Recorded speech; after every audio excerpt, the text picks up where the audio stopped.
Es una de esas pocas veces en la historia en la que un ciudadano puede invertir contra la forma en la que nos están gobernando. Yo compré mis primeros bitcoins en 2014. ¿Cuántos? ¿Se puede saber? Podríamos hablar de que si tú no reciclas, a ti directamente Hacienda te cobre una tasa de tu monedero. Por ejemplo, que escuchen este podcast y se interesen en verlo. ¿Bitcoin lo concibes tú, Chris, más como una reserva de valor? Esto era jauja. Es decir, Claro. tú podías cambiar 500 bitcoins del tirón por dólares o por euros y... Sin que nadie te hiciera preguntas. Ninguna. Claro. Cero.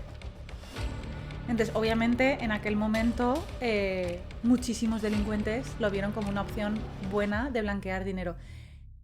Si el mundo tuviese políticas económicas, monetarias y fiscales menos agresivas y más eficientes, Bitcoin no valdría lo que vale. Y la pregunta es, ¿por qué les da miedo?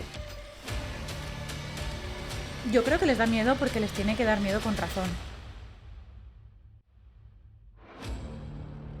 Hola amigos, antes de empezar quiero contaros algo. ¿Sabías que este 2025 el 82% del tiempo que pasemos en internet será viendo contenido en vídeo como este? Vivimos una época en la que el video marketing te permite conectar con miles de personas de manera rentable y efectiva. Y esto, si tienes un negocio, te interesa sin disparar los costes gracias a la inteligencia artificial. Eso sí, sin una estrategia y un storytelling que lo acompañe, de poco te va a servir ponerte a hacer vídeos. En InspiraBrand somos el partner de video marketing que necesitas si quieres crecer donde todos están mirando. Ya sea para las redes sociales de tu empresa o para tu marca personal, tenemos a los mejores creadores de contenido y filmmakers del mercado. Además, producimos vídeos corporativos, editamos tus cursos de formación online y damos cobertura audiovisual a tus eventos, ya sean presencial o en streaming.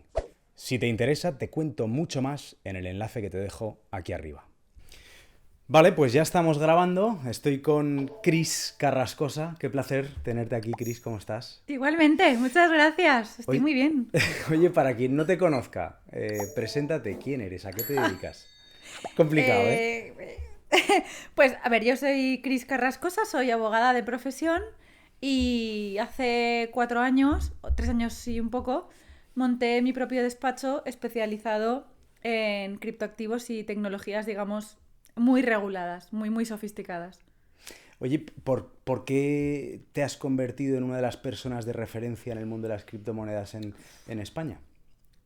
Gracias por el piropo. Es verdad, no engañamos a nadie, es la realidad. Quiero pensar que porque desde hace muchísimos años yo descubrí Bitcoin en el 2014 y desde entonces me he dedicado básicamente a intentar difundir información, sobre todo regulatoria y legal, de una manera que se pudiera entender muy fácilmente. Entonces quiero pensar que el hecho de que ahora mucha gente me quiera leer o me quiera escuchar se debe a que, uno, siempre he sido independiente, nunca me he vendido a ningún proyecto, nunca he aceptado patrocinadores ni cosas así. 2, he sido siempre muy crítica con todo lo que se ha hecho. Nunca me he subido a una ola de las que ha habido en tecnología con los ojos cerrados. Siempre he sido de las aguafiestas que hace preguntas incómodas. Y creo que a día de hoy es porque soy de las pocas abogadas que sigue quedando en pie de todos los colegas que empezamos hace 10 años en esto. ¿Ah, sí? Sí. ¿Y eso por qué? Pues mira, ¿Han tirado la toalla todos? creo que algunos han tirado la toalla y otros han terminado trabajando más en corporate, o sea, en in-house. Ok. Yo hace 10 años éramos tres colegas, muy colegas. Uno de ellos lo dejó porque se casó y pues tenía un patrimonio bastante bueno y dejó básicamente de trabajar a nivel... Un patrimonio bastante bueno porque, claro, si empezasteis en 2014, teníais algún que otro Bitcoin ya. Alguno. ¿Es tu caso? Sí. Ah, tú ya tenías Bitcoins Sí. en 2014. Sí. Y tu colega también, claro. Sí. Yo compré mis primeros bitcoins en 2014. ¿Cuántos? ¿Se puede saber? No, nunca lo he dicho. Ah, no, nunca lo has dicho. No. Pero más de uno. Sí. Ok.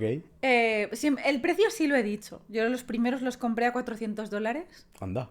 Pero vendiste, ¿o no? Solo he vendido una vez en mi vida, Anda.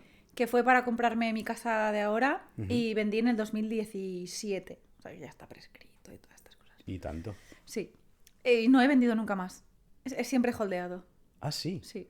O sea que excepto esa venta en 2017, que algo crecería, pero claro, no a los volúmenes que está hoy, por supuesto. No, pero sí que estaba rondando los 20 y pico, 30.000. ¿Ah, sí? Una revalorización bastante... Jolín. 420, Bastante 30.000. top, claro. Soy muy... O sea, si en algún momento hablamos sobre el por qué yo dejé mi carrera profesional para enfocarme solo en este tipo de tecnologías, soy muy creyente de los incentivos que tiene Bitcoin. A nivel político y a nivel social. Totalmente. Y de hecho, quiero contarle brevemente a la audiencia por qué me interesa particularmente Bitcoin, más allá del megatitular, 100.000, Trump, etcétera. O sea, a mí me mola mucho el trasfondo de las cosas, ¿no? Y esto, Chris, yo que te sigo desde hace un tiempo, que he visto varios vídeos tuyos, entrevistas y demás, junto con otro colega tuyo, ahora me dirás, joder, pues no me llevo muy bien con él, Álvaro de María. Sí, me llevo muy bien con él. He escuchado varias entrevistas sobre él. Me encanta el enfoque que le dais al Bitcoin desde una esfera más político-social. Y este libro, ¿no?, que escribe él, Filosofía Bitcoin, etcétera. O sea, me atrae mucho lo que es la libertad del ciudadano a nivel financiero y a nivel económico frente a los estados. Entiendo que era tu caso cuando te empiezas a interesar por esto. Sí, de hecho, a ver, hace 10 años al menos yo no era consciente o las cosas no estaban tan complicadas como sí percibo que están ahora a nivel monetario, económico y fiscal. Pero cuando descubrí Bitcoin sí que tuve la sensación de que por primera vez en toda mi vida yo había descubierto algo que nadie controlaba o que para poder ser controlado requería de la coordinación de tantísima gente a la vez que era básicamente imposible. ¿Vale? Porque sí se puede controlar, pero claro, requiere una coordinación tan sofisticada que de hecho a día de hoy no se ha dado después de tantísimos años que tenemos desde el 2009, ¿no? Y eso a mí me hizo... O sea, yo antes de dedicarme como específicamente a esto, yo siempre he hecho tecnología. Cuando me licencié me especialicé en tecnología. Pero claro, yo hacía SaaS, hacía contratos, hacía outsourcing, hacía normativa, no hacía estas cosas, ¿no? Y cuando lo descubrí me voló la cabeza. Me costó 3 meses entender cómo funcionaba Bitcoin. O sea, en un momento en el que todo lo que se escribía sobre Bitcoin era en inglés. O sea, tú en 2014 tecleabas qué es Bitcoin en Google y no te salía nada en español. Claro. Pues yo leía en inglés, no sé qué, 3 meses. Y cuando lo entendí el concepto de lo descentralizado, pero de verdad. O sea, literalmente. Y dije, wow, esto va a cambiar las cosas. O sea, es imposible que un activo... Fíjate que valía $400 más o menos. O sea, no era por precio, pero yo decía, este sistema tiene unos incentivos que yo no he visto nunca en mi vida. Esto tiene en algún momento que cambiar algo. Y entonces en aquel momento, los proyectos que yo conocía que trabajaban sobre Bitcoin, Ethereum estaba, bueno, ni en pañales. Lo que pasaba era que no habían abogados que entendiesen de esto. Y a mí lo que me daba miedo era que ellos desarrollasen sus modelos de negocio, porque eran todos desarrolladores, y que llegasen a un punto en el que al lanzarlo al mercado hubiesen incumplido con varias normas y que el regulador tuviese muy fácil cerrarlos. Vale. Y dije, me voy a ir a los proyectos que yo conozca, a ofrecerme voluntaria para hacerles lo que yo llamo el producto legal by design, ¿no? O sea, que fuesen súper resilientes a nivel regulatorio. Vale. Estuve haciendo eso durante un tiempo, pro bono, porque aparte de que en España habían pocos proyectos, casi todos estaban fuera, y durante un tiempo lo hice así, hasta que hubo un fondo de inversión que me dijo, oye, queremos montar un proyecto, te queremos para el proyecto de jefa de legal, y entonces dejé un poco esa actividad pro bono para dedicarme a lo mismo, pero que me pagasen, ¿no? Y ahí empezó mi profesión, pero que primero fue un hobby, sin duda. Qué bueno. Muchas cosas empiezan así, ¿verdad? Antes comentábamos un poco también, este proyecto empezó como un hobby y ahora lo vemos ya que empezamos a dar servicios a clientes. Es que la vocación, crucemos los dedos. Si la juntas con... O sea, si juntas lo que te gusta con lo que se te da bien, es la bomba. Sí, la verdad es que sí. Bueno, vamos entonces a desgranar un poco, porque hoy es un capítulo muy de papel y boli y de que la gente aprenda de todo el conocimiento que tienes.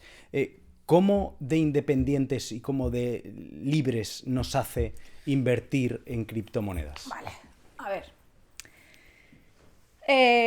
Y aquí es donde va a salir la crisis crítica, ¿vale? Porque en momentos de este podcast veremos a la crisis abogada y luego veréis a la crisis más criptoanarquista que lo soy.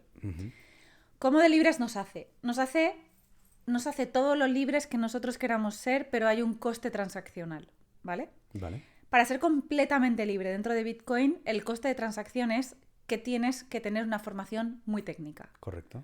Adquirida o por adquirir. Eso no importa porque al final puedes aprenderlo. Pero si tú no tienes un compromiso con tu propia formación, tu propia seguridad, es imposible que tú seas libre dentro de Bitcoin. Vale. Entonces, hay perfiles. Mi madre, que prefiere que sus activos los custodie un tercero, y hay gente como yo que prefiero autocustodiármelos. Vale, pero ese camino es doloroso y por el camino tienes que aprender, por el camino sobre todo tienes que vivir muy pausado. Yo creo que se me ve, o sea, soy como un nervio y con Bitcoin he aprendido a tomarme las cosas con calma, a hacer transacciones de prueba, a hacer cursos de formación. Sí. Mi colega Luna tiene con Arcad una formación sobre temas técnicos que yo tengo que hacer, pero que el que me ha enseñado a mí, por ejemplo, de todas esas cosas son ellos. Vale. Entonces, ¿podemos ser libres? Absolutamente libres, cada vez menos. Porque la regulación cada vez va intentando... la regulación, que es el instrumento que utilizan los estados. Y aquí vincula un poco con lo que dice Álvaro. La regulación no es mala de por sí, porque al final es un estado que tiene unos objetivos y para cumplirlos redacta una norma. En Europa, lo cierto es que las normas cada vez intentan tener más controlado hacia dónde se mueve o por dónde se mueve nuestro el dinero, claro. Entonces, que nosotros invirtamos en Bitcoin quiere decir que, en cierta manera, no dependemos de los estados, y esto lo ligo con la propuesta de valor de Bitcoin. ¿Cuál es la propuesta de valor de Bitcoin más allá de lo que hablábamos antes, de un bien especulativo, de, oye, ha subido, tengo que comprar, ¿no? Salen todas las noticias. ¿Cuál es la propuesta de valor en sí de Bitcoin? Yo creo que la respuesta a esta pregunta es subjetiva siempre. O sea, si pusieses a Luna aquí te diría otra cosa, si pusieses a Álvaro de María te diría otra cosa, y si pusieses a el presidente de España te diría otra cosa, ¿no? La mía, y es la que he tenido desde que descubrí Bitcoin, es que la propuesta de valor es básicamente... es una de esas pocas veces en la historia en la que un ciudadano puede invertir contra la forma en la que nos están gobernando. Y me explico. Vale. Yo te diría que a día de hoy nadie es capaz de afirmar con conocimiento de causa y rotundidad el por qué fluctúa el valor de Bitcoin. O sea, creo que nadie lo sabe. Porque hay gente que dice, no, es porque Trump, no lo sé. No es porque la guerra, no lo sé. O sea, creo que es un activo además con muy poca vida como para que podamos apostar a que sube y baja por determinadas cosas, ¿no? Entonces, esa no es la propuesta de valor para mí. Creo que la propuesta de valor es, y si nos vamos al white paper de Bitcoin, pillas un poco ya la filosofía cypherpunk, pillas un poco lo que había detrás. No nos fiamos de los estados, no nos fiamos tampoco de la supervisión que hacen sobre los mecanismos de pago. Entonces lo que queremos es construir un mecanismo de pago y de generación de dinero que esté al margen del Estado o de cualquier institución que no seamos los propios usuarios, ¿no? Vale. Ahora, yo después de tantos años juntándome con gente muy, muy, muy maximalista y con gente menos maximalista, lo que yo me he llevado para mí es que Bitcoin es la forma de protestar, o sea, es una forma de desobediencia civil pacífica contra todo lo que hay ahora mismo establecido. De hecho, yo siempre he dicho que si el mundo tuviese políticas económicas, monetarias y fiscales menos agresivas y más eficientes, Bitcoin no valdría lo que vale. Es decir, el resumen es, si lo he entendido bien, hay unos estados, unos bancos centrales que hacen un poco lo que quieren con nuestro dinero. Es bien sabido de todos que en el Banco Central Europeo por ejemplo, le dan un botón, imprimen dinero o al revés, o quitan dinero de circulación y eso afecta directamente a nuestra economía. Sin embargo, en el caso de Bitcoin, tú eres miembro de un grupo en el que, y aquí quiero que me lo expliques bien, hay un número limitado de Bitcoin, si no me equivoco hay en total 21 millones de Bitcoin, eso es el total que se puede minar, Sí. y quedan de hecho bastantes pocos por minar, creo que queda menos de 1 millón, si no me equivoco. Creo que estábamos en torno a los 19, 19. algo así, me puedo ir, porque no controlo lo que es el supply, pero efectivamente esto es así. De hecho, dos cosas. Hay mucha gente que le cuesta entender Bitcoin y hay mucha gente hay dos formas de explicar Bitcoin. O lo explicas para parecer el más inteligente de la sala, Ajá. o lo explicas para que la gente lo pueda entender. Claro. ¿Vale? Entonces, dentro de que Bitcoin técnicamente tiene un montón de funcionalidades que no se habían juntado en el mismo software antes nunca, o sea, prueba de trabajo, emisión limitada, o sea, son funcionalidades que existían antes, pero que coinciden en Bitcoin funcionando todas a la vez de manera perfecta. Técnicamente tiene innovaciones, pero el concepto no es tan nuevo. Te explico. Vale. Hemos vivido muchos años en el patrón oro. Correcto. Hemos vivido muchos años con el dinero inelástico. Lo que replica un poco Bitcoin en parte es una emisión totalmente determinista de lo que es el dinero. Yo soy de las que dice que Bitcoin no es dinero porque legalmente no lo es, pero para que nos entendamos. Entonces, tú lo que tienes dentro de Bitcoin es un activo económicamente valuable y a día de hoy valioso, pero es que además tienes las instrucciones de la política monetaria de ese activo programadas. Con lo cual, tú sabes exactamente qué sí y qué no, y cuándo y cómo. Eso a día de hoy, en el mundo en el que vivimos, donde las políticas monetarias cambian dependiendo del color, pero a nosotros nunca nos preguntan, a los ciudadanos nunca nos preguntan, y el caso de el euro digital está ahí, no nos han preguntado a nadie, las CBDCs están ahí y no nos han preguntado a nadie. Entonces, si entendemos, y para mí lo es, y esta ha sido mi cruzada personal, que el derecho a la privacidad financiera y un poco el derecho al dinero es una potestad que deberíamos tener los ciudadanos, no los reguladores, porque los reguladores están ahí, yo creo en el contrato social, el regulador está ahí porque el ciudadano lo elige. Luego, para las decisiones más importantes de la vida cotidiana de un ciudadano, deberíamos tener algún tipo de participación, de voz. sí. Entonces, al final tú ahí no participas en nada. Y esto pasa en todos los países del mundo, ¿no? No hay ninguna política monetaria que sea colaborativa, ¿ok? Pero es que además tampoco hay muchas políticas monetarias que a día de hoy estén demostrando ser sólidas. Los crecimientos de los países cada vez son más pequeños, cada vez hay crisis. Ahí está la inflación, la pérdida de poder adquisitivo. Bestial que ya tuvimos al presidente de España el otro día haciendo una referencia de la época franquista ahora, y creo que con los datos por delante era flipante el daño que ha hecho la inflación. Sí. Pues tú con Bitcoin lo que tienes es básicamente un sistema que no es inflacionario, porque tienes completamente programado cuánta emisión vas a tener, 21 millones de Bitcoins, por eso el 21 de ATH21. Anda, claro. Somos así de frikis. sí, no, está bien. ATH21, el despacho. Mi despacho, que fundaste. claro. Lo tienes, o sea, tienes la emisión, tienes cómo se pueden crear nuevos activos, tienes cómo se pueden cambiar las normas del juego. Lo que pasa es que es tan complicado coordinar a tanta gente para cambiar las normas del juego que desde el 2009 no se han cambiado en general para todos. Claro, porque, Chris, ¿cómo son las normas del juego? A mí hay un dato que me deja loco, y es que menos de un 1% de la población mundial,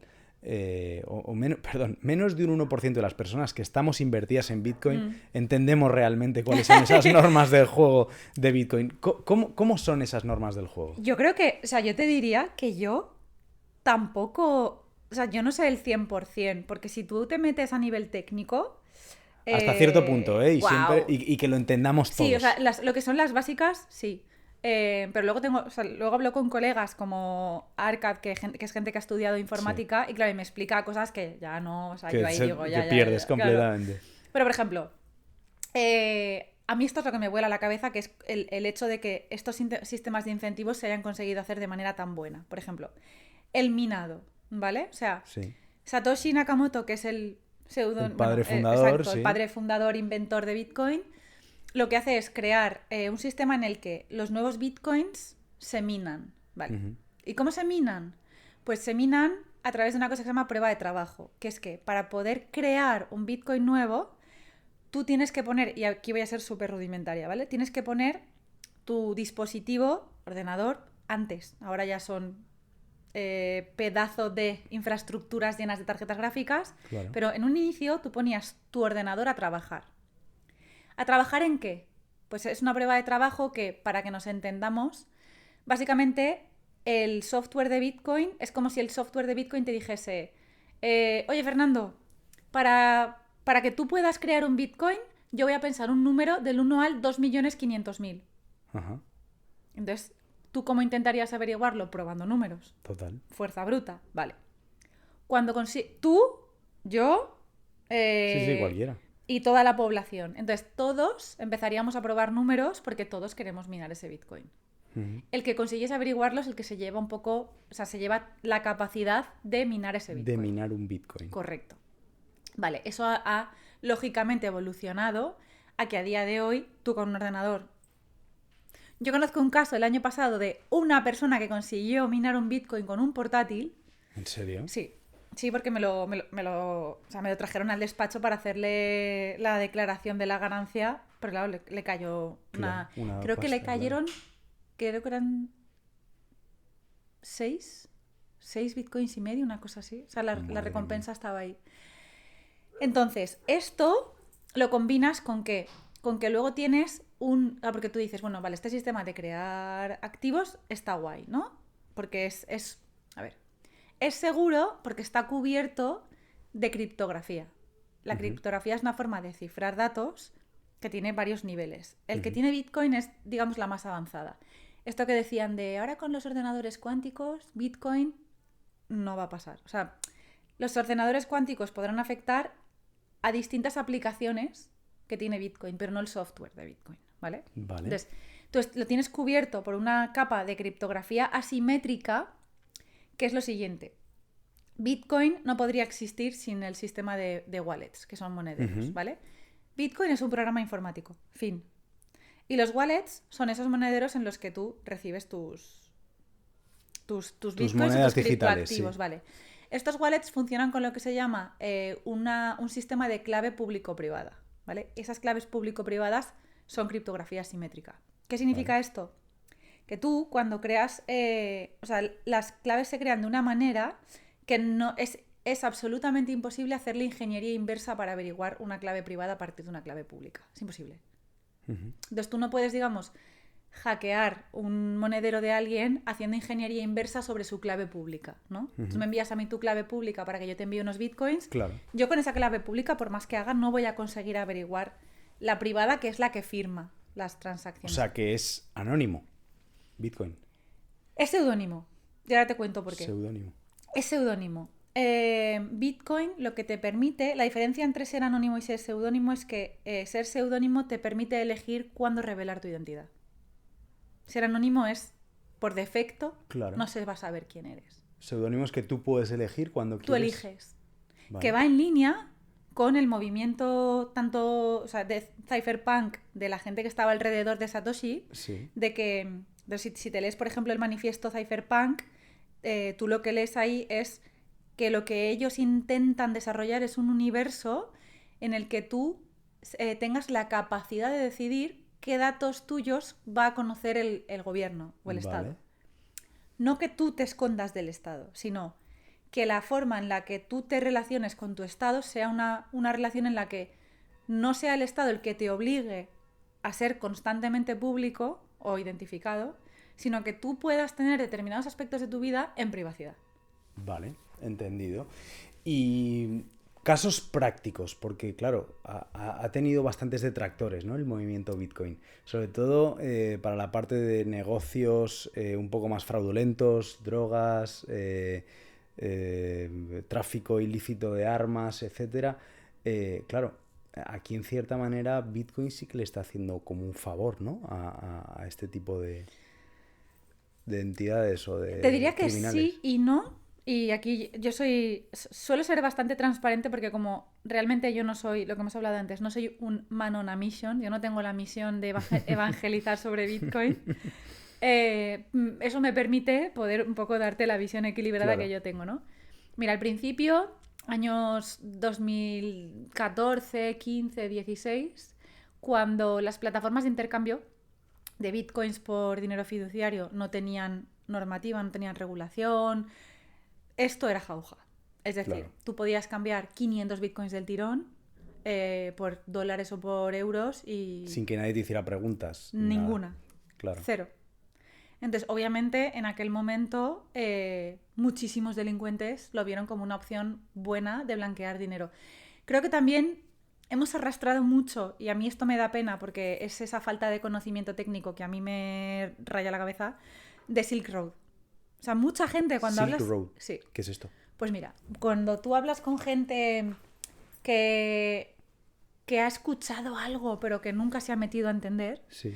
te dice, ya hombre, pero es que Bitcoin era la moneda de cambio de Silk Road. Silk Road era básicamente un marketplace, una plataforma de comercio online dentro de lo que era la dark web, Ujú. en la que se compraban y vendían drogas, De todo, lo que fuese. Claro, esa plataforma de comercio electrónico no podía funcionar con dólares porque los bancos frenaban las transacciones. Claro. Entonces, Bitcoin era la moneda de referencia de Silk Road. El FBI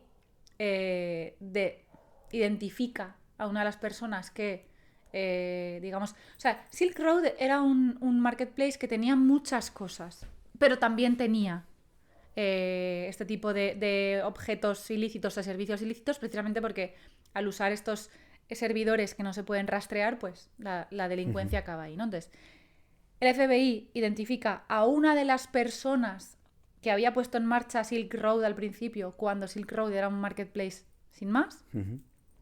y la detiene. Y este señor, bueno, este chico, lleva creo que 9 o 10 años en la cárcel, que es el chico al que ahora Trump dice que le va a sacar. conmutar la pena. Vale. Porque a este chico lo condenan por muchísimos delitos, pero claro, la realidad es que él, como delito en sí mismo, no había cometido más que el montar un marketplace dentro de De la dark web, una claro. red muy privada, que no está prohibida, también hay que decirlo. Bueno, entonces, cuando tú escuchas a la gente que le dices, no, Bitcoin, y te dice, ah, pero eso era lo de Silk Road. Entonces creo que arrastramos mucho Ese la idea cliché, ¿no? esta, sí, de que Bitcoin se utilizaba para comprar niños y tal. Se utilizó durante un tiempo, pero la realidad es que las empresas que se dedican a hacer análisis forense en blockchain te dicen que Bitcoin representa un 0,3% del blanqueo de capitales a nivel mundial. Vale. O sea que no es O sea, representativo. es el chocolate del loro. Vale. Es más, si pensamos, y ya esto es sentido común, si Bitcoin fuese un instrumento tan utilizado para el blanqueo de capitales, no se habría regulado en la Unión Europea. Chris, tú participas precisamente en esa regulación de la Unión Europea. Una regulación que fundamentalmente está enfocada a los exchanges, que son esas plataformas en las que el público minorista, ¿no?, invertimos. ¿Por qué se regula? Y entre comillas, o no tan entre comillas, ¿por qué hay una persecución a día de hoy en Europa frente a los criptoactivos y en concreto a estas empresas que venden los criptoactivos? Vale. ¿De qué se quieren proteger? Vale. ¿Qué les da miedo de que los usuarios empecemos a meternos cada vez más en este...? Esta normativa la conozco bien porque, como tú has dicho, yo formé parte del grupo de la Unión Europea que dio vida a MiCA. MiCA es el nombre que recibe el Reglamento de Mercados de Criptoactivos. Entonces, regula 3 cosas. Regula emisores de tokens, regula emisores de stablecoins o dinero tokenizado. Vale, que esto es el dinero fiduciario, pero En tokens. trasladado en tokens. Eso es. USDT, ¿no? Ahora mismo es EURC, el de Circle, Vale, y USDC, que es de Circle pero dólar. vale. El Vale. Tether, que es el que tú has mencionado, El Tether, perdón, sí. Tether ha decidido que no entra en Europa. Ah, ¿no? ¿Por qué? No. ¿Por qué no le interesa esta normativa? Básicamente porque los requisitos técnicos que se le exige a un emisor de stablecoins son tan complicados de cumplir que Tether ha dicho que, o sea, si cumple con esos requisitos, puede llegar a tener, y esto es verdad, puede llegar a tener un riesgo sistémico de quebrar. Claro, pues Entonces, nada. regula emisores de eso y proveedores de servicios de criptoactivos, entre los que están los exchanges. Vale. ¿Por qué? A ver, ¿por qué regula? Y los motivos para regular cada uno de esos tres son distintos. A los emisores de tokens los regula, pero poco, ¿vale? Les exige un folleto informativo. Ujú. A los emisores de stablecoins y de dinero fiduciario tokenizado, ahí les mete mucha caña, porque en los informes que publica la Unión Europea cuando está, digamos, haciendo los borradores de MiCA, Sí. el Banco Central Europeo te dice, tengo miedo de que las stablecoins se acaben convirtiendo en un medio de pago Claro. totalmente democratizado Sí. y que la gente deje de usar el euro. Claro. Entonces, eso hace que lo que intenta regular Europa a nivel de stablecoins es que no crezcan más de lo que Europa cree que es sano para su economía. Vale. Entonces, si tú creces mucho, yo te pongo una tapa. A partir de ahí, si te quedas por debajo del límite que a mí me da miedo, puedes operar. Y la pregunta es, ¿por qué les da miedo? Yo creo que les da miedo porque les tiene que dar miedo con razón, te cuento. Al final, creo que cada vez más la gente, voy a considerarme joven, la gente joven de mí hacia abajo, creo que cada vez queremos entender mejor qué es el dinero que tenemos, ¿vale? A mi madre le daba igual. O sea, la definición de dinero a mi madre le dio igual toda su vida y a mi abuela le dio igual toda su vida.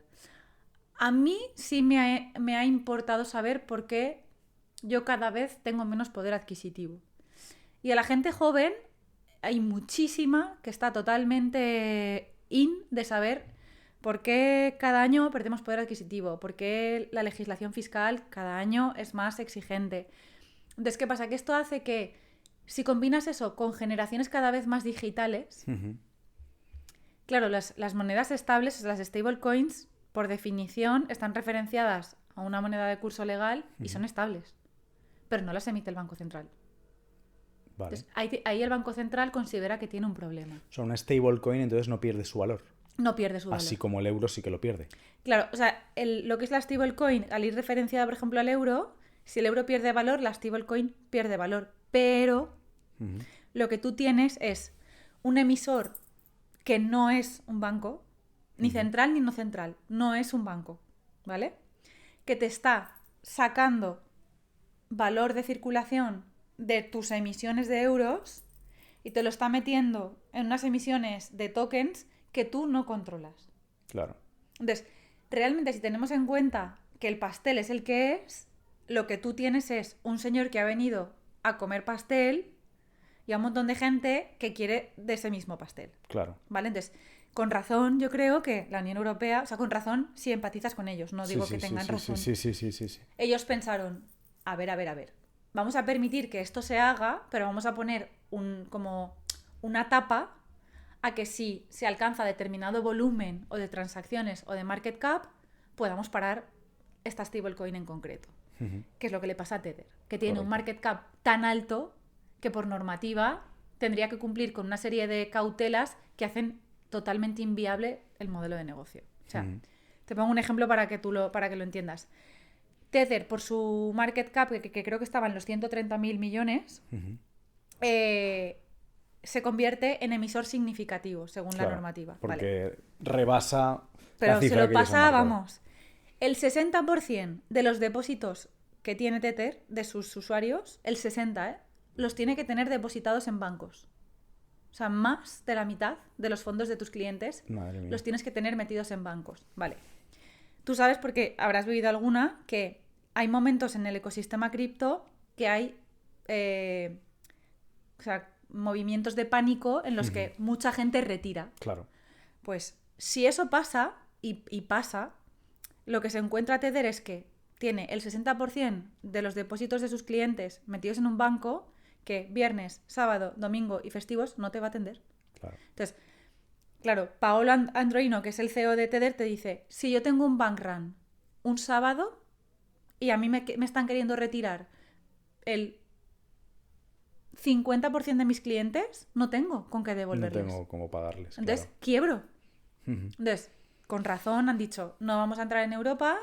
Circle lo hace de otra manera ha conseguido lo que a mí me mola, que es hacer como legal hacking, hace emisiones, digamos, distintas. O sea, Circle lo que ha hecho es, para Europa, ha creado una emisión que es el Euro C, y esa emisión es la que tiene que cumplir con MiCA, pero luego lo que hace es otra emisión para el resto de países. Vale. Está muy bien pensado. Buena Tether jugada. no quiere entrar ahí. Aparte, a Tether yo tengo... O sea, estoy con ellos en que la normativa les ha pillado siendo enormes y que ahora es súper complejo para ellos poder rectificar. Pero bueno. Y entonces a los proveedores de servicios, básicamente lo que les hace es decir, oiga, ¿ustedes quieren prestar servicios a retail? Vale. Como nosotros ya hemos visto que aquí hay veces que hay algún proyecto que revienta y se lleva consigo un montón de dinero de gente que es inversor minorista, lo que vamos a hacer es pedirle que usted cumpla con una serie de requisitos que son súper parecidos a los que se les piden a las empresas de servicios financieros en los mercados de capitales tradicionales. Por ejemplo, que tengas una política de gestión de quejas y reclamaciones que funcione. Que yo no sé si te ha pasado, pero reclamarle a Coinbase hace un año era... Una locura, sí. Tus fondos de tus clientes tienen que estar, hay un porcentaje que tiene que estar depositado en un banco. Y luego hay otra parte que tú lo puedes invertir, que esto es muy común. Que un exchange, por ejemplo, yo compré bitcoins y yo deposité 10.000 euros, es muy común que ese exchange coja esos 10.000 euros y los invierta en otra cosa, como hacen los bancos. Claro, como hacen los bancos. Claro. Sí. Pues MiCA te dice, puedes invertir parte, pero no lo puedes invertir en lo que tú quieras. Porque así pasa, Joder. que lo metes, por ejemplo, en Terra, revienta y pierdes el dinero de tus clientes. Claro. Entonces tienes que meterlo en activos que tengan una liquidez X, ¿no? O una seguridad X. Luego, por supuesto, un plan de liquidación, que esto en cripto ni estaba ni se le esperaba. O sea, Claro. FTX quebró y ahí no había ningún plan ordenado de concurso de acreedores. Entonces, básicamente lo que pide es un nivel de profesionalización que el ecosistema no tenía, que va a ser difícil para muchos exchanges pequeños alcanzar, pero que realmente lo que trata es de dar garantías a los usuarios. Y a su vez promueve esto que comentabas antes del euro digital y de las CBDCs. Sí. ¿En qué consiste el euro digital? Más o menos, ¿me puedo hacer una idea? Es copia-pega, entiendo, de estas monedas digitales fiduciarias. Pero las CBDCs, ¿qué son? Las CBDCs son dinero de emisión de curso legal, o sea, euro, Sí. emitido directamente por un banco central a un ciudadano. Tú sabes que ahora las reservas se crean a nivel de banco central, pero luego Sí. pasan por banca comercial. Y la banca comercial ya te la pone a disposición del... Sí. CBDC se emite directamente por banco central a ciudadano. La peculiaridad es que ese euro es un token. O sea, técnicamente no es un apunte contable y ya está, como el dinero que tenemos en el banco. Técnicamente ese euro es un token dentro de una blockchain. O sea, Sí. es igual de rastreable que un Bitcoin. Vale. ¿Vale? Entonces tú como ciudadano tendrás tu monedero digital y a ti el Banco Central te emite ese euro directamente a tu monedero. Y técnicamente lo que respalda todo esto es, no es una blockchain como tal, se llama DLT, es una tecnología de registro distribuida, porque es una blockchain pero cerrada. O sea, es el Banco Central el único que puede manipular. Vale. Entonces, básicamente el Banco Central Europeo en este caso sabe perfectamente a quién ha emitido, cuánto ha emitido, por eso que se les considere también estas monedas como monedas espía, ¿no? Yo soy anti CBDCs nivel extremo, porque creo que, porque no he conseguido a día de hoy que nadie me explique ni un solo beneficio para el ciudadano derivado de una CBDC. Porque yo voy y pago con el móvil y a mí me pasa el móvil. Yo si quiero un billete, voy al banco y me dan un... Entonces, no he conseguido que nadie me dé un argumento de que una CBDC a mi ciudadana de la Unión Europea me vaya a dar algo mejor que lo que ya tengo. Entonces yo ya desconfío. Ahora, si tienes en cuenta que las CBDCs, al ser tokens, tienen intrínsecamente la propiedad de ser programables, y yo que tiendo a ser poco optimista con lo que pasa hoy en día en el mundo, me da que pensar. Entonces pienso, ¿podríamos llegar a ver impuestos programados? Porque a día de hoy, tú sabes que Hacienda te pasa un recibo el día 15 si lo domicilias, ok. Pero hablo de otra cosa, por ejemplo. Podríamos hablar de que si tú no reciclas, a ti directamente Hacienda te cobre una tasa de tu monedero. O sea, podríamos estar hablando de acortar esos plazos de pago o de hacer el ciclo financiero del euro más corto. Claro. Porque puedes programar sanciones, multas, tasas. O sea, puedes incluso... Esto es algo que leí en un libro de Brett Scott que se llama Cloud Money. Brett Scott también es poco optimista. O sea, es poco optimista en la confianza que nuestros reguladores merecen, ¿vale? Pero él pone un caso que es perfectamente viable, que es el de la caducidad del dinero. Tú sabes que las políticas monetarias muchas veces juegan con el gasto. Entonces, hay momentos en los que interesa que la gente consuma, ¿vale? Incentivo al consumo y tal, ¿vale? Si en vez de incentivo al consumo a ti te dijesen que tú en tu monedero tienes 3.000 euros y que tienen una caducidad de un mes, literalmente, al ser tokens, claro, se pueden quemar. Literalmente se pueden quemar. Claro. Entonces, como no veo beneficios para el ciudadano y sí veo potenciales malos usos de ese activo, a mí no me gusta.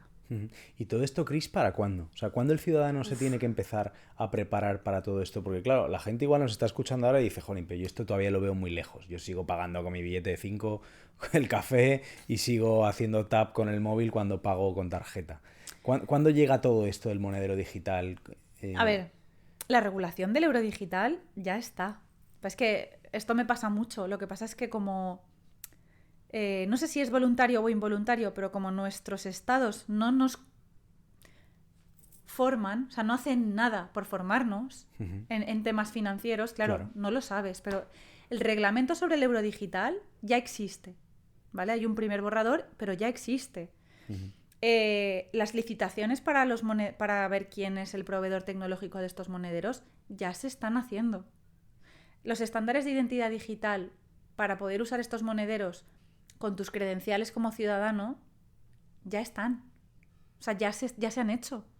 Pero no han llegado todavía al ciudadano, ¿no? Claro, lo que no ha pasado aún es que, como ese reglamento de euro digital aún no está en su versión final, no ha entrado en vigor.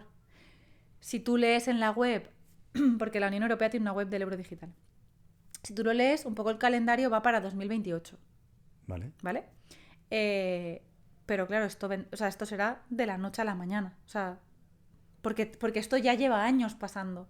Lo que pasa es que si no te interesas, a ti tu estado no te lo cuenta. De hecho, les interesa que no lo sepas.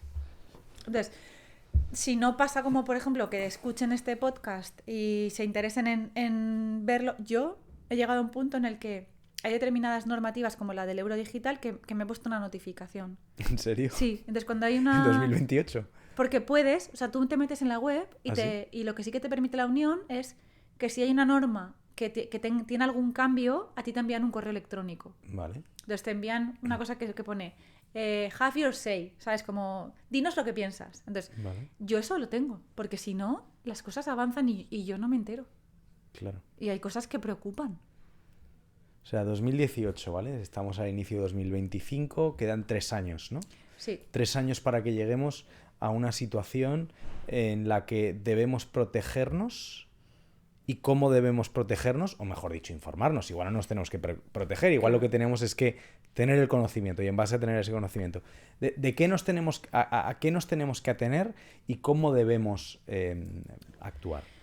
Yo estoy contigo en que la palabra no es proteger. Creo que lo de protegernos es un escalón más. O sea, suena a un tema bélico. Claro. Pero... Creo que el primero es informarnos. Sí. Entonces, cuando formarnos o informarnos. Y luego, cuando ya has subido ese escalón, tú mismo pensarás de qué crees que te tienes que proteger tú, ¿no? Correcto.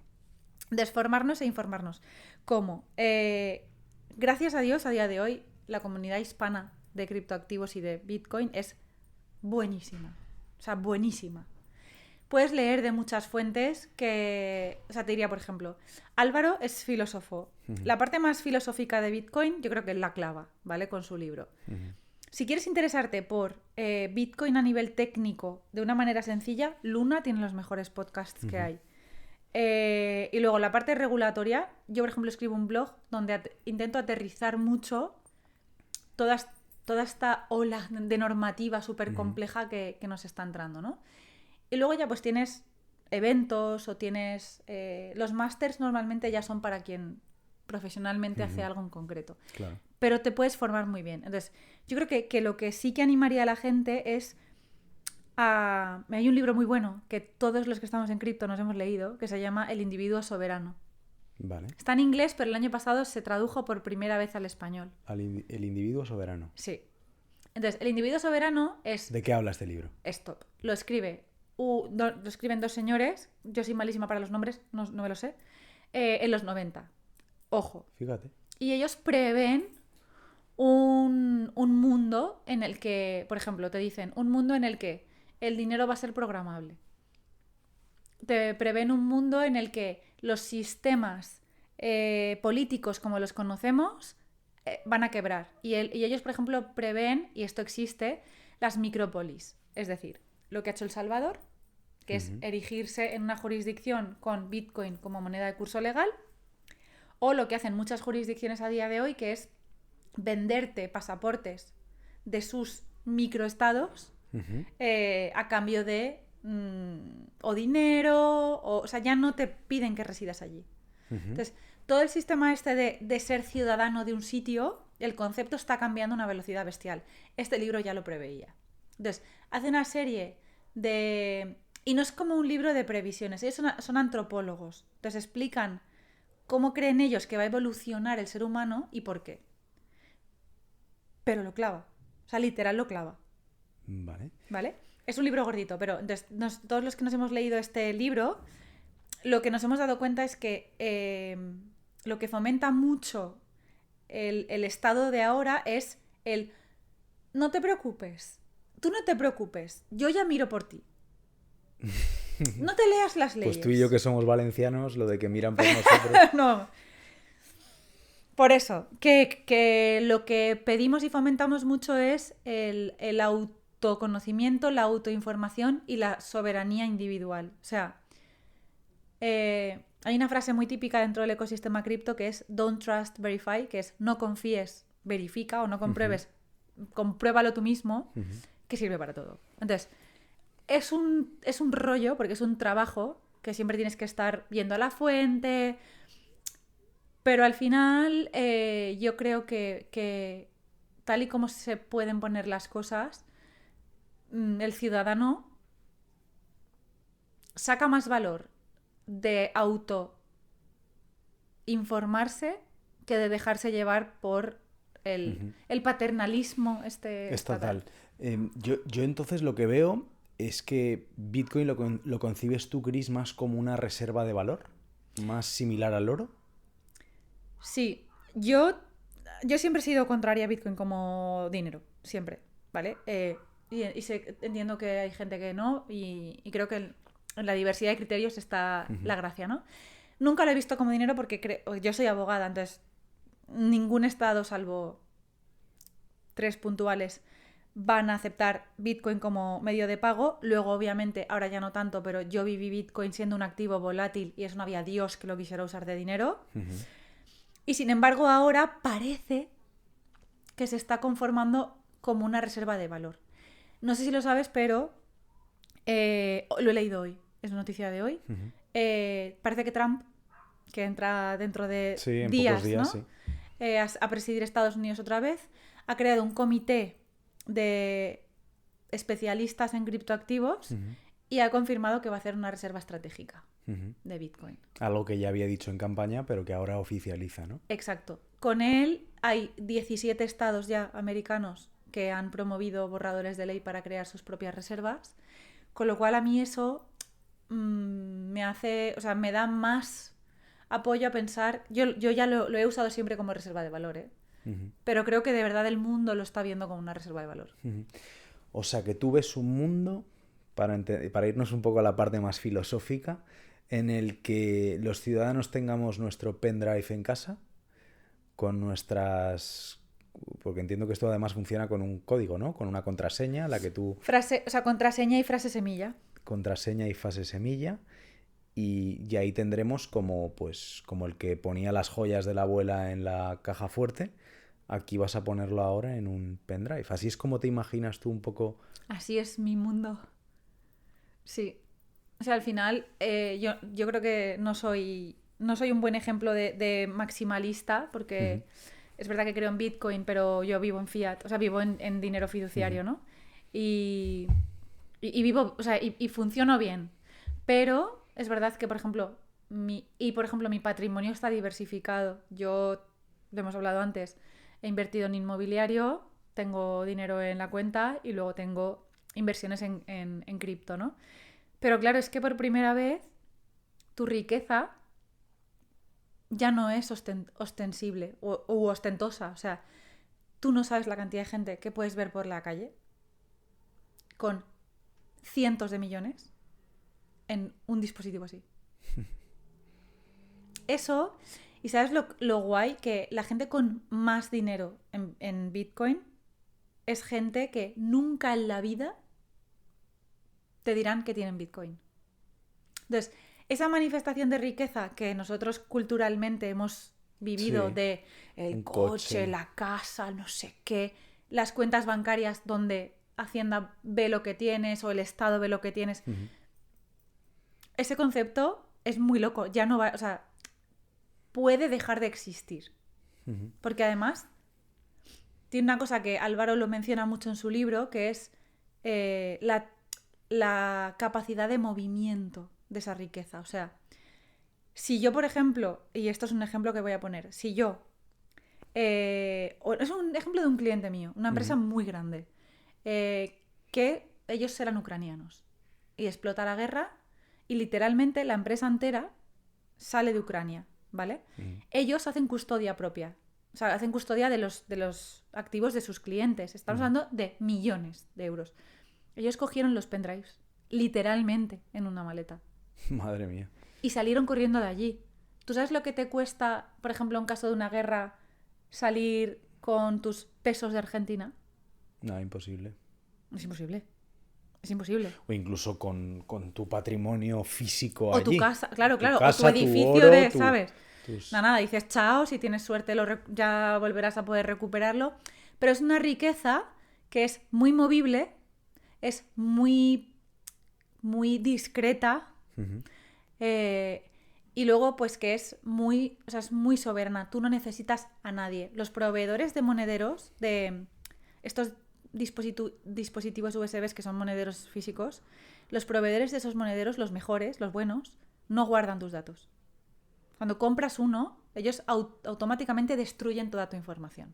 Vale. Con lo cual tú eres la única persona que sabe que tienes eso. Vale.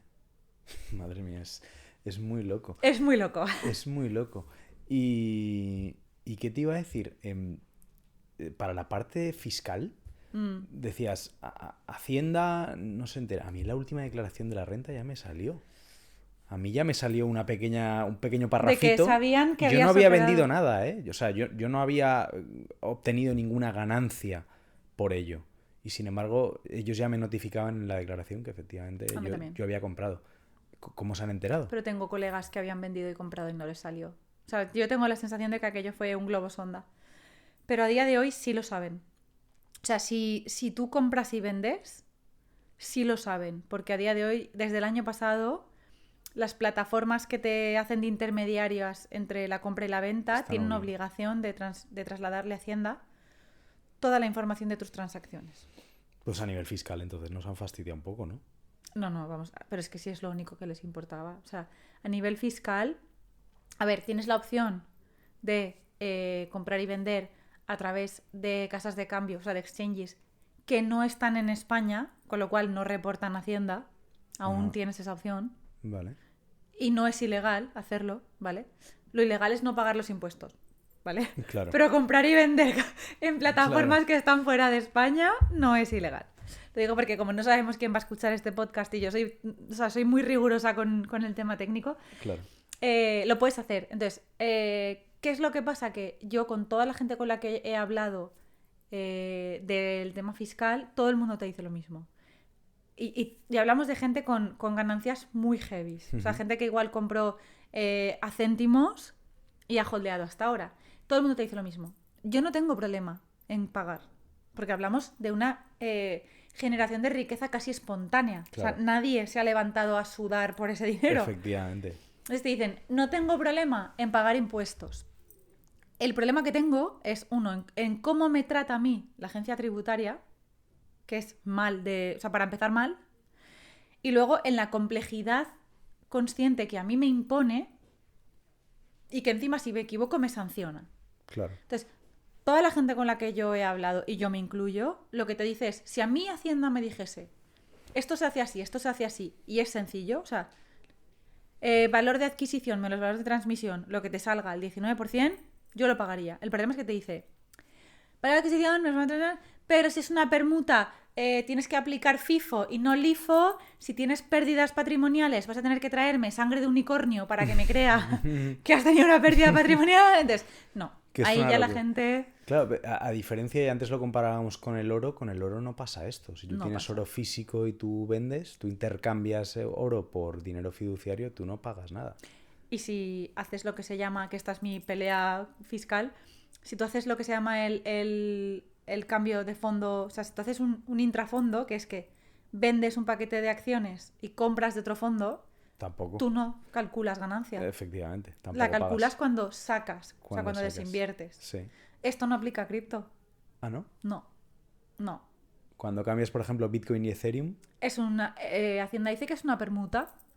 Entonces tendrías que hacer, si yo, por ejemplo, ahora cambio un Bitcoin que compré en 2014, lo convierto en un Ether, yo tendría que calcular la revalorización de ese Bitcoin. O sea, a cuánto lo compré y a cuánto está cuando lo he cambiado. Y pagar impuestos sobre eso. ¿Con qué liquidez? Si me estoy moviendo o sea, si he hecho un intrafondo, si yo lo que he hecho es cambiar de un activo a otro, no tengo liquidez, me estás obligando a hacer un esfuerzo extra de ver qué me costaría eso en la renta, que tampoco es fácil de calcular, desinvertir a euros y tener el dinero preparado para... ¿Y esto es cuestión de España solamente? ¿O No. ya casi todas las naciones están...? No. Esto, por ejemplo, en Europa es un criterio bastante asentado. Difieren en algunas cosas, por ejemplo, Portugal tuvo durante un tiempo que si era una inversión a largo plazo podías no pagar ganancias, o sea, si holdeabas no pagabas, pero él también lo ha quitado. Pero es que, claro, hay que conectarlo con el momento político en el que estamos. Claro. No No hay dinerito. No hay. Cris, respecto a las donaciones, ahí sí que había tributación. O sea, por ejemplo, el pendrive del que hablábamos en el que hay un Bitcoin. Al día de mañana yo recibo ese pendrive con esas claves de mis progenitores. Yo no pago el impuesto correspondiente de donaciones y sucesiones, ¿no? El de donaciones sí. De hecho, una cosa que ahora se está poniendo muy de moda son los planes hereditarios sobre Bitcoin. Pero ¿quién puede saber que ese pendrive ha pasado de las manos de mi padre al mío? No, claro, o sea, a nivel teórico sí pagarías. A nivel práctico, sí.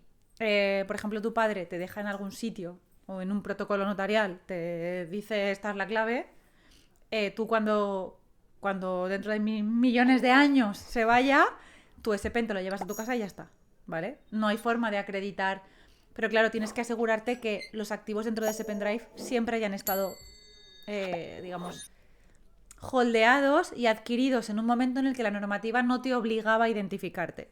Es mi caso, por ejemplo. O sea, yo los compré en 2014. Claro.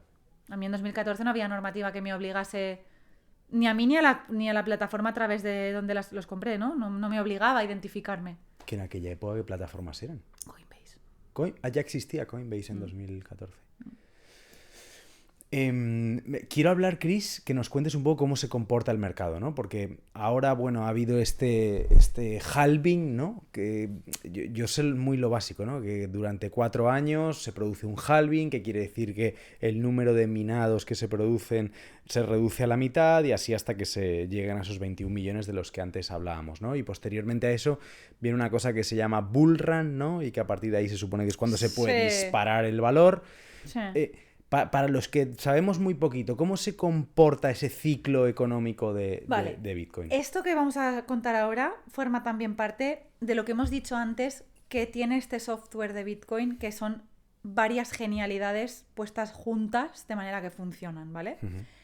El halving es lo siguiente. Satoshi pensó, como la única manera de poner Bitcoins en el sistema es minándolos, yo voy a hacer una cosa. Yo voy a hacer que cada vez sea más difícil minar un Bitcoin, porque, por ejemplo, porque en vez de decirte un número del 1 al 10, voy a decirte un número del 1 a 1 millón. Vale. Entonces voy a hacer que... Es un ejemplo muy sencillo. Sí, un ejemplo sencillo. Sí, porque esto va con... Es más complejo. Con hash rate, o sea, con más...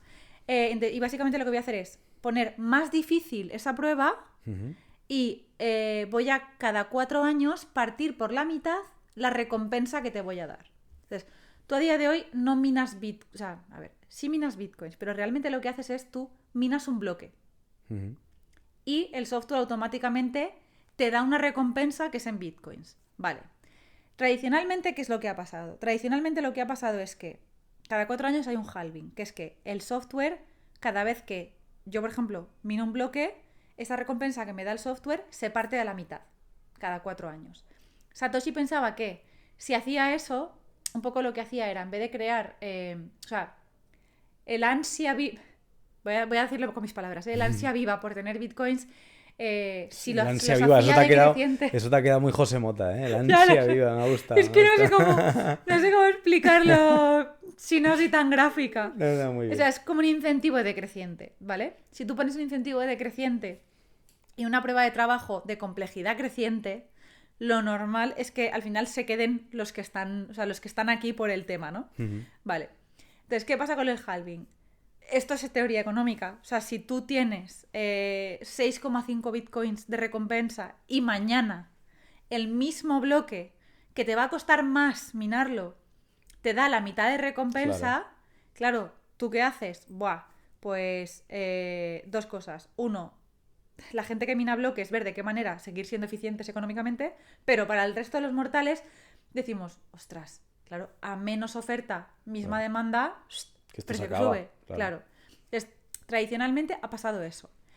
Es verdad que antes era mucho más, si tú veías la gráfica, era mucho más evidente, pero ahora lo que pasa es que hay otros eventos que te crean también picos de demanda. O sea, Trump dice que no sé qué, ¡pam! Pam. Acuérdate el año pasado, creo que fue el año pasado, sí, el año pasado con los ETFs. Uh-huh. Sí. Se aprueban 13 ETFs de golpe, subida de un 20%. Correcto. Entonces, a día de hoy, como ya te das cuenta de que esto se puede hacer mainstream más rápido, pues hay más picos, ¿no? Pero antes, si te fijas, cada halving había un pico de subida de precio. ¿Y qué influencia tiene cada halving en el resto de criptoactivos? Es decir, en las famosas altcoins o... Ninguno. ¿Ninguno? Ninguno. O sea, el halving solo influye, afecta y en todo caso... A ver, ninguno. El halving solo afecta a Bitcoin, pero es verdad que Bitcoin tiene un efecto de arrastre. Uh-huh. Para bien y para mal. Entonces, si Bitcoin cae, normalmente lo que tú decías del bull run. Uh-huh. El bull run lo empieza normalmente Bitcoin y arrastra a todas las demás. A todas las demás. Sí. Y pasa lo mismo al revés. O sea, cuando hay un bear market, cae el Bitcoin y normalmente van todas las demás detrás. Yo no he vivido un ciclo en el que las altcoins estuviesen todas subiendo y Bitcoin no.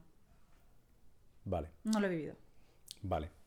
O sea que ahora es un momento en el que hay que esperar que llegue ese bull run, ¿no? ¿Estamos en ese punto? Yo te diría que a día de hoy... y luego, a ver, 2 cosas. Uno, si te metes en las altcoins, ya no es que tengas que ser buen trader, es que tienes que ser muy bueno apostando. Porque eso es... Yo tengo un primo es que invierte en ludopatía. altcoins y es... O sea, no tiene tesis de inversión, o sea, nada. Y se le da bien, pero se le da bien como se te puede dar bien, no sé, pintar o lo que sea, ¿no? Sí. O un deporte profesional Claro, así muy novedoso. exacto. Ahora, con Bitcoin no es tan así, porque yo siempre digo lo mismo, ¿no? Observemos qué pasa ahora, cuando Trump llega a la presidencia de Estados Unidos. Vamos a ver cómo se comporta Bitcoin, porque ya sabemos que Trump quiere crear una reserva estratégica. Eso significa que no va a adoptar una política regulatoria contra Bitcoin. Y sobre todo significa que posiblemente haya otras grandes jurisdicciones que le copien. Eso a mí me hace intuir que el valor de Bitcoin va a subir en cuanto esto pase. O un poco antes, que es lo que llamamos en el ecosistema que esté priced in, ¿no? O sea, que el precio de a día de hoy del Bitcoin posiblemente ya está contemplando que esto pueda pasar. Vale. Entonces, a partir de ahí, para mí es más fácil intuir las subidas. Las bajadas no, porque las bajadas es, te levantas un día, hay un evento y ya está. Hoy lo he mirado, yo siempre lo hago en euros, 88.000 euros. Vale. Que es una caída bastante importante. Sí, porque yo estaba en 106, ¿no? Claro, entonces, ahora como yo la última vez entré mucho más abajo, claro, no me preocupa. Claro. Y esa es la otra, la gente que compra caro y se sale enseguida por miedo. Claro. Entonces, ¿cuál es tu política de inversión de Bitcoin? ¿Lo haces periódicamente, una vez al mes, una vez al año? Soy de... No soy metódica en cuanto a todos los meses. Sí soy metódica en que no miro el precio. Vale. O sea, lo que sea. Yo, la gente me dice, en Navidades mi familia, ¿no? A los que les aviso. O sea, yo no... A mí nunca me escucharás decirle a alguien compra Bitcoin. Pero hace muchos años, con Bitcoin a 3.000, en unas Navidades, mi familia me dijo, ¿compramos? Y yo les dije, está bien de precio. Pues estas Navidades, claro, todos me decían, si te hubiésemos hecho caso, no sé qué. Sí, claro, bueno.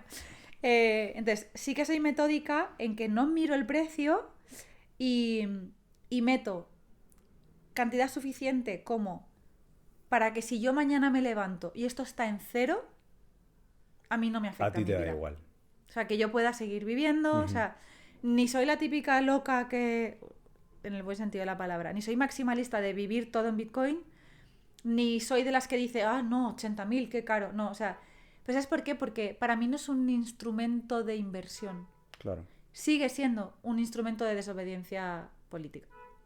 Entonces, mi riqueza, ya después de impuestos, la puedo tener en el banco, perdiendo poder adquisitivo año tras año, o la puedo meter en un activo que a mí personalmente me ha ido bien porque nunca he metido... O sea, siempre que he metido, luego ha habido una subida. Entonces yo no he perdido dinero. ¿Y siempre lo haces con perspectiva de desobediencia política o de ahorro incluso? Te voy a ser sincera. ¿Es una manera de ahorrar y de decir, oye, pues gasto menos? Te voy a ser súper sincera. Mira, lo de gasto menos no lo había pensado. No lo había pensado, pero sí que tiene un 60% de componente de desobediencia civil y el otro 40% me cambió mucho la perspectiva después de tener a mi hijo. ¿Ah, sí? Sí. Todo lo que tengo ahí es para él. Entonces, a mí yo pienso, lo del banco, y es triste pensar así, pero yo del banco me puedo levantar un día y a mí Hacienda me abre una inspección y me puede volar. Sin que yo pueda hacer nada. O sea, puede volarme. O mi casa, ¿no? Tú y yo que somos valencianos. Yo he invertido en un inmueble y viene una dana... Ya al carrer, que decimos. Correcto. Aquí. Y Bitcoin puede bajar a 0. Es que puede bajar a 0. Pero es... A ver, después de tantos años sin que baje a 0, sería una catástrofe mundial. De mayúsculas. Sí. Claro, pero pienso, esto es para él. Es para que él... también estudie, trabaje, viva en el extranjero. Sí, todo. Y para que entienda también este concepto de riqueza distinta, ¿sabes? Porque los otros conceptos los va a aprender seguro. Los aprenderá, pues no sé, en el colegio, de sus amigos, de mí, de su padre, de su abuela. Pero la parte de cripto no la va a aprender, seguro, si no es de mí. Porque no creo que se vaya a rodear de gente igual tan friki como yo. O la gente que me rodea. Entonces yo lo tengo ahí para él. Ni tampoco crees, Chris, que esto vaya a ser algo que se vaya a fomentar en las escuelas, ni en los colegios, ni nada. No, y me sabe fatal porque una de las cosas que yo he hecho muchísimo de menos en el sistema educativo es educación financiera. Creo que tradicionalmente se ha... a ver, creo que culturalmente venimos también de una sociedad, en este caso en España, pues a ver, hace nada las mujeres no podían votar. Entonces nos falta mucha calle, ¿no? Sí. Respecto a otros países. Pero echo mucho de menos educación financiera, ya no te digo cripto básica. O sea, echo de menos que la gente, los nenes no salgan del colegio sabiendo hacer una renta. Claro. Echo de menos que no haya una formación sobre el ahorro. Tío, mi hijo tiene 3 años y tiene una hucha. Y mi hijo, tú le das una moneda Y sabe dónde la y te tiene que dice, poner. mami, dinerito a la hucha. Entonces, claro, a ver, que también te digo, ok, que queda en, digamos, responsabilidad de cada padre enseñar esa parte. Sí, pero, joder, si revisamos los programas educativos, no nos cabe educación financiera. Que luego sales a la calle y ves un montón de gente Sí. viviendo a base de Yo préstamos. esto es una conversación que he tenido siempre con mis colegas del cole de toda la vida y tal, y dicen, no, pero si teníamos clase de economía. Y yo, clase de economía, pero si no te daban nada, tenías una asignatura, creo que en cuarto de la ESO, y poco más, y te enseñaban las cosas súper básicas De que te enseñaban el sota, caballo y rey de la economía, que nada tiene que ver con finanzas personales. Efectivamente. Nada. Esa es la diferencia, las finanzas personales. Cómo invertir, cómo no invertir, cómo gestionar tu dinero. Y porque además ahora, como vivimos en la generación de lo quiero todo y lo quiero ya, Lo quiero ¿verdad? Y que quiero gastar y que quiero llevar un tren de vida increíble. Las redes sociales también influyen mucho en Claro, esto. pero es que al final tú dices, mira, yo lo observo y además es algo que me debo estar haciendo mayor porque me horroriza. Siempre he dicho que la esclavitud del siglo XXI es el crédito, ¿vale? Es la esclavitud. Tú entras en una tienda Apple y tú ves un montón de gente financiando un iPhone. Tú ahora miras el número de personas que han pedido un préstamo para comprar regalos de Navidad y alucinas. Y te digo una cosa, no estoy poniendo el foco en las personas que piden el préstamo, estoy poniendo el foco en que la economía está tan desgastada que la gente no tiene capacidad de ahorro, ¿vale? Pero si a ti te hubiesen explicado lo que es la inflación, lo que es el poder adquisitivo y cómo se devalúa, o cómo necesitas que si la inflación sube un X, a ti se te revalorice un Y, si todo eso te lo hubiesen explicado, No yo estoy estarías en segura este de que punto. muchísima de esa gente no estaría en esa situación. Totalmente, totalmente de acuerdo. De hecho, la estadística esta que dicen, no, ahora que estamos con el tema de la vivienda, ¿no? ¿Cuánto ha subido la vivienda? Y he visto varios expertos que te dicen, no, oiga, no ha subido la vivienda. Lo que ha bajado es el euro. Claro. Si tú, con los mismos euros que te comprabas una vivienda hace 20 años, en vez de tener euros remansados en tu cuenta corriente, hubieras estado invirtiendo, ya no en Bitcoin, que Bitcoin desde luego claro, te hubieras claro. hecho millonario, pero lo hubieras hecho en oro, Claro. por ejemplo, a día de hoy te comprarías la misma casa en el mismo sitio super premium en el que tú quieres vivir. Porque lo que ha perdido precio es el euro. Es la moneda, claro. ¿A cuánta gente conoces tú que sepa lo que es el interés compuesto? O sea, ¿cuánta gente que tú le preguntes qué es el interés compuesto te lo podría explicar? Mira, nosotros acabamos de empezar a trabajar con un cliente, una gestora de fondos de inversión. Vamos a hacer, entre otras muchas cosas, pequeñas miniseries de educación financiera y demás. Y una de las principales cuestiones que vamos a explicar con sus expertos es esto, qué es el interés compuesto, qué es la renta variable, qué es la renta fija, cómo te puedes beneficiar de ese interés compuesto a largo plazo. Es que no te digo o sea, no me escucharás a mí decir que quiero que a los niños se les explique lo que es Bitcoin. No. Pero o sea, una renta, un interés compuesto, sobre todo, es que, tío, si lo piensas dices, es que está todo relacionado. Sobre todo porque si yo tengo que aprender lo que es el interés compuesto con 43 años y una situación económica que no me permite casi llegar a fin de mes, no lo voy a aprovechar. Claro. Ahora, si me lo estás explicando con 18, que puedo aprovechar de lo que yo pueda ahorrar o de lo que me puedan dar mis padres mientras vivo en su casa para hacer una pequeña base y empezar con eso, claro, ya, pero es que entonces es lo de siempre. Tendrías ciudadanos mucho más autoconcienciados de proteger su patrimonio de lo que tienes ahora, porque al final, si no tengo, ¿para qué? ¿No? Entonces creo que... Y yo te digo una cosa, si yo ahora estoy en el momento de elegir colegio para mi hijo, que va a hacer 3 años, ¿no? Si yo encontrase un colegio que diese este tipo de currículum, me iba de cabeza. 100%. Sí. Bueno, siempre nos quedarán los idiomas, ¿no? Hablar inglés. A ver, algo es algo. Que esto es El resto se lo algo es enseñaré algo. yo. Sí, el resto se lo tendrá. Que esta es otra de las cosas importantes, ¿no? Que las cosas clave se tienen que aprender en casa. Yo siempre Sí. pienso que estas cosas se tienen que aprender en casa. Cris, pues yo creo que precisamente quien haya disfrutado de este podcast al completo, pues se lleva muchos aprendizajes, pero sobre todo un empujón, un chute de decir, venga, si no me he puesto ya a velar por mis finanzas personales, porque mucha gente se queda con el ahorro. Bueno, pues es que ahorro al mes lo que puedo. No es No. suficiente. Hay que ir un paso más allá. Porque es lo que te cuesta ahorrar y lo que vas a perder al final del año de poder adquisitivo de esos ahorros. Entonces, yo creo que al final, y siempre digo lo mismo, que cripto no es para todos. Y de hecho, cripto tampoco es para mí. O sea, yo no invierto en altcoins. Pero creo que lo básico, leer sobre finanzas, interés compuesto, ver por dónde empezar, si te permite. Creo que este discurso de es que los ricos cada vez son más ricos. Sí, pero no es porque todos sean malas personas. Es porque muchos de ellos se aprovechan de este tipo de fórmulas. Claro. Entonces, creo que es lo que hemos comentado como durante todo el podcast. La formación y la información.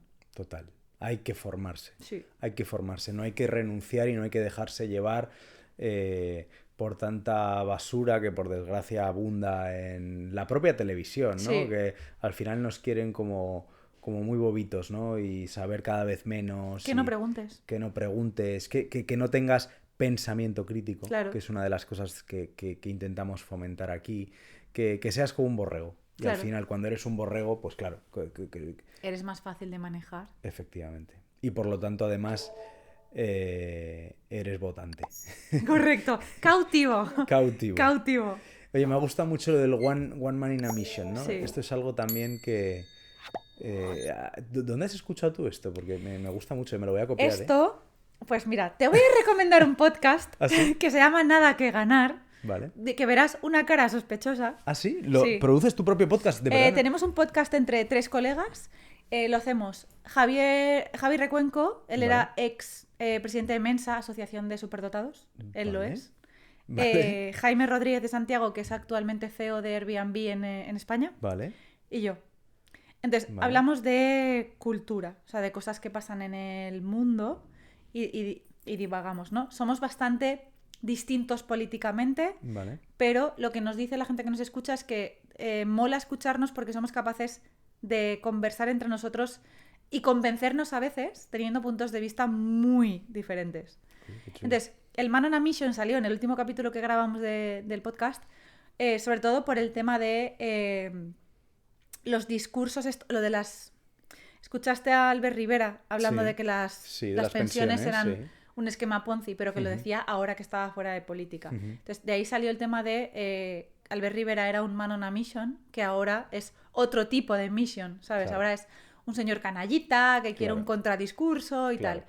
Entonces, estuvimos comentando el cómo de un tiempo a esta parte casi todo el mundo se ha convertido en un... Sobre todo en redes sociales, ¿eh? Sí, Luego ya total. de cervezas somos diferentes, pero en redes sociales es como cada uno tiene su misión. Y cuando tú atacas o piensas críticamente y pones al otro pues, en una posición de tener que argumentar, normalmente como es un man on a mission, tú estás cuestionando su misión. Y si cuestionas su misión, cuestionas su motivo para vivir.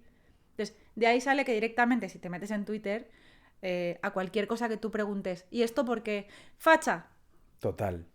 no sé qué, inculta, ignorante, y dices, pero a ver, si te... porque el mundo ahora está lleno de gente con su propia misión. Sí, totalmente. Y súper polarizado. Que Súper. esto es algo que yo estoy completamente en contra. Yo O sea, también. me da una pena y además porque nos demuestra cómo el ser humano es cada vez menos inteligente, tiene menos sentido común, porque nosotros de base no nacemos con ideología, o al menos es mi punto de vista. La ideología nos la insertan, nos la meten aquí con una inyección todos los días cada vez que abrimos las redes o vemos la televisión, ¿no? Ahí es donde está la ideología. Total. Cuando el de tu bando, Eso es. que tú no eres de ese bando, porque ese tío está a tu servicio, tú le pagas.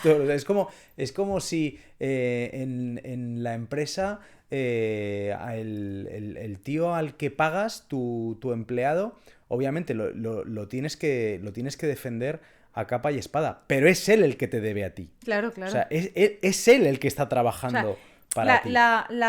El flujo de responsabilidad no va hacia arriba, ¿sabes? Va hacia abajo. Efectivamente, va hacia abajo. Tú tienes que ser responsable de lo que haces y me debes la gestión de lo que haces, Claro. me la tienes que explicar a mí. Claro. Claro, totalmente de acuerdo. Yo puedo entender que haya militancia en la gente que vive de la política y que son chupópteros de eso, pero entre nosotros, entre los ciudadanos...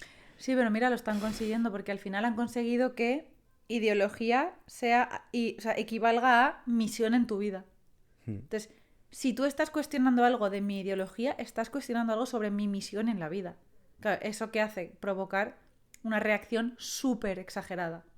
Porque es como si tú me cuestionases a mí como madre. O sea, lo que voy a hacer es reaccionar muy exageradamente porque estás yendo directamente contra algo que para mí es muy importante. Total. Entonces tú te metes... Yo lo veo constantemente en Twitter, gente que con la que yo he intentado debatir, que la manera en la que contesta dices, tío, ya está. O sea, no voy ni a intentarlo, ¿sabes? No. Porque ya es como... El otro día, ¿cómo fue? No sé qué pregunté sobre el tema del ITP, un impuesto, ¿no? Que digo, Sí. pero el ITP, al final, el gran tenedor le da exactamente igual. Tal. Me contesta, directamente esa persona me puso, ya veo que la regulación no es lo tuyo, no eres un poco tonta. Así. Entonces ya cuando tienes más calle que un camión de la basura dentro de las redes sociales, ya es como que, ok. Te da igual, ni lo miras, te da exactamente igual.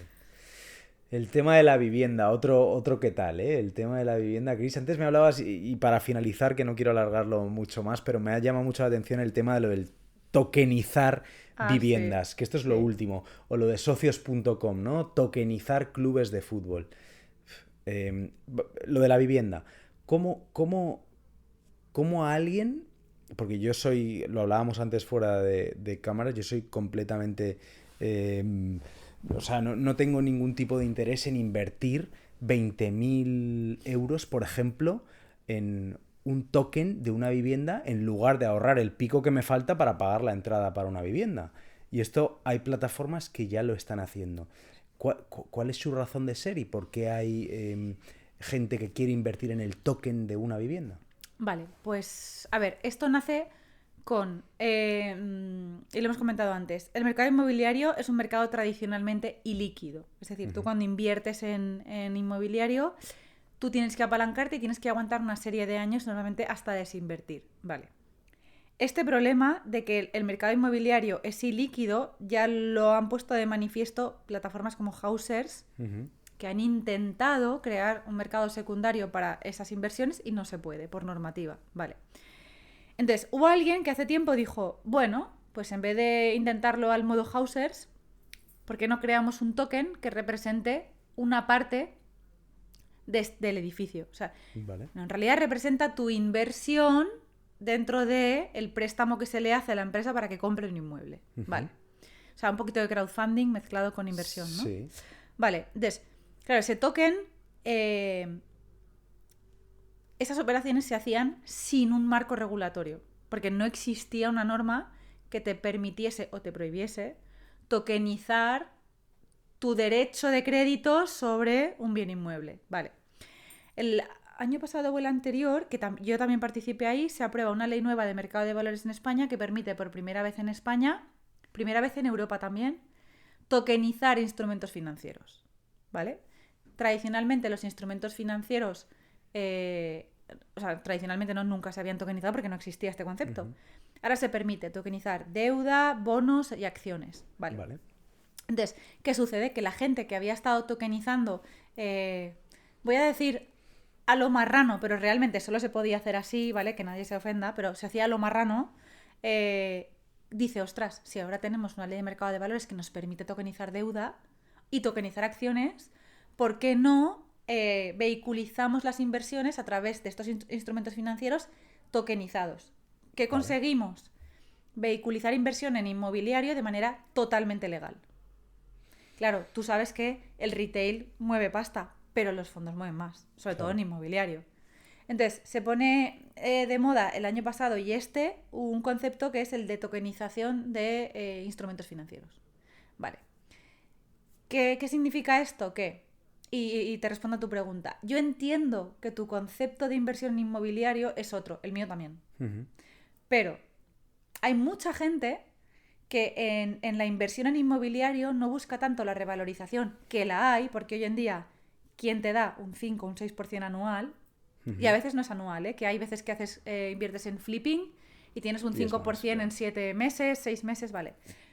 Pero tú imagínate que aparte de eso, que es un poco como lo bueno de un mercado tradicionalmente español, le añades la liquidez de un mercado tokenizado. Claro. ¿Por qué te digo liquidez? Porque al final en los mercados secundarios en tokens no cierran, son 24/7. Correcto. Y te lo podría comprar una persona de Albacete o un señor en la India, ¿vale? Con lo cual tú lo que consigues es juntar dos cosas muy potentes. Un mercado que a día de hoy da mucha rentabilidad para lo que está cayendo, con la seguridad de un mercado, o sea, de un marco regulatorio que ya está vigente y que el supervisor controla, con una liquidez de un mercado secundario tradicional. Claro. Entonces, es un producto muy nuevo, muy potente, que sobre todo los grandes fondos, nosotros tenemos de cliente al fondo más gordo que hay en España haciendo esto, que estuvo esperándose a que estuviese esta ley en vigor para decirnos, vale, ahora ya, quiero tokenizar. Porque para ellos es dar salida.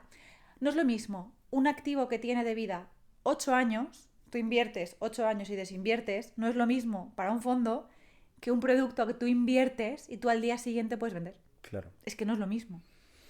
Ya entiendo. Y además también es cierto que te da la posibilidad de variedad, ¿no? En tus inversiones, que no solamente tienes por qué hipotecarte con una única propiedad, sino que puedes acceder, y no solamente en tu ciudad, sino que además te puedes ir... Que además se hace como una especie de commodity dentro de un marketplace, con lo cual tú puedes invertir en una promoción en Asturias, en Cataluña o en Andalucía, ¿sabes? Desde un mismo sitio, desde un mismo e-commerce.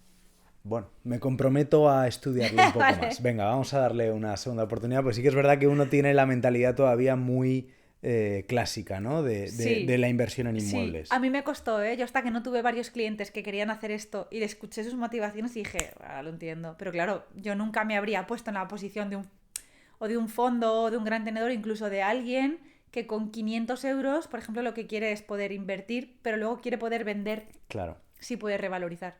Claro.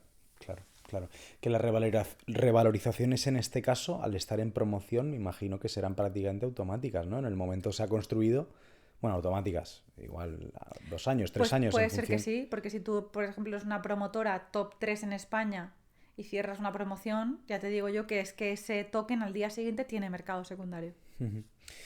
Interesante. Chris, bueno, daría para hablar muchísimo más. Me encanta esta charla, me encanta esta entrevista. De verdad, creo que la gente habrá aprendido una barbaridad. Eso espero.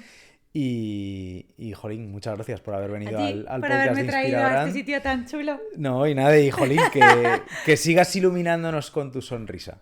Ojalá, mira, solo le pido eso al 2025. Porque me has comentado antes de cámaras que ha empezado el año... Sí. Va como a una velocidad que yo no me esperaba. Bueno, sí. poquet a poquet, que decimos aquí. Un abrazo, amigos, hasta la próxima.